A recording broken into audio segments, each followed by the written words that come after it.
Did you know that automation could be slowing down your hiring?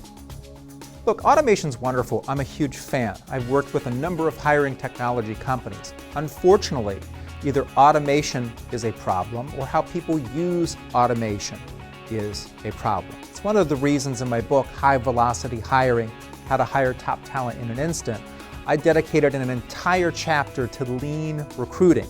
It's about the appropriate use of hiring technology. Now, that's why I called this video Fat-Free Hiring. If we're going to make something lean, we're going to get rid of the fat. And that's what automation, when it's used correctly and it's the right automation, is supposed to do. It is supposed to make it more efficient, more productive, and deliver great value because that technology, that automation is right for you and you're using it rightly. So how do you know that you're engaging in fat-free hiring? Well, you've eliminated the effort, you've eliminated the waste, you've reduced how much time and effort you have to put into each step. And therein lies the problem. If you take some time to audit your process, you may find that not only is your hiring process full of fat, it's fattening things to the point where it's no longer effective hiring. You're not making as many hires as you could in a space of time, or the hires themselves are not good hires simply because it's not the right use of technology to help you engage in fat-free hiring.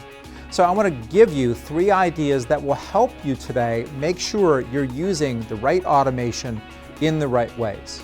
So idea number 1, and these are questions that I want you to ask, and that first one is automation the best solution for this step of hiring? So is automation the best solution? Sometimes it is, other times it's not. In the book, I give an example of reference checks. A couple of CEOs who came across an automated reference checking solution. And they decided to support their HR teams and buy this solution because they were getting a lot of pushback from the HR team and from others in the organization about doing reference checks and how labor intensive they were. So they bought into this technological solution. And in both instances, it failed miserably. Now, this is a great company whose solution they use. It just didn't apply well in these circumstances.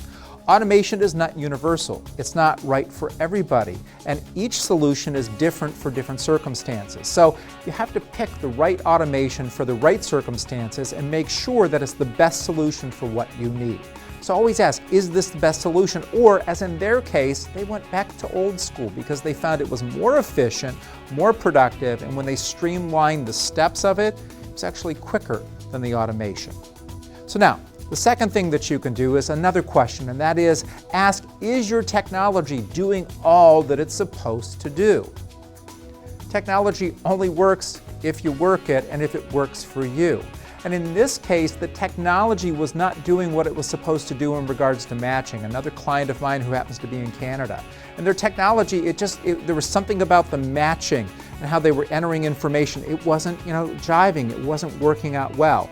They found that they had to go with a different technology for their circumstances to get the kind of matching to work for them. So your technology may be great, it just doesn't work for you. It's not doing what it's supposed to do because it can't do what you want it to do. And now our third question. Are you using your technology in the right ways? That is often a problem. The technologists out there in the hiring space are very smart people. They often have come from corporations or come from staffing companies. They have lived the job that you have lived and they understand the solutions that you need. So in some cases, companies are just not using technology in the right ways. And an instance of this is follow-up. There was a company that was using a talent management system here in the United States. And they just were finding the candidates were slipping through the cracks. Well, why did that happen? They weren't using the follow-up mechanism built into the talent management system.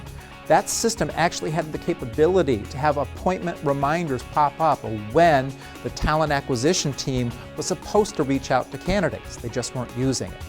So you've got to ask questions about your technology. You can't assume just because it's automation that it's going to make hiring fat-free. You've got to make sure you're using the right technology, using it in the right ways, and using it in the right circumstances. And if you do those things, you can lean out your recruiting. You can have a fast and efficient hiring process and be fat-free when it comes to your hiring.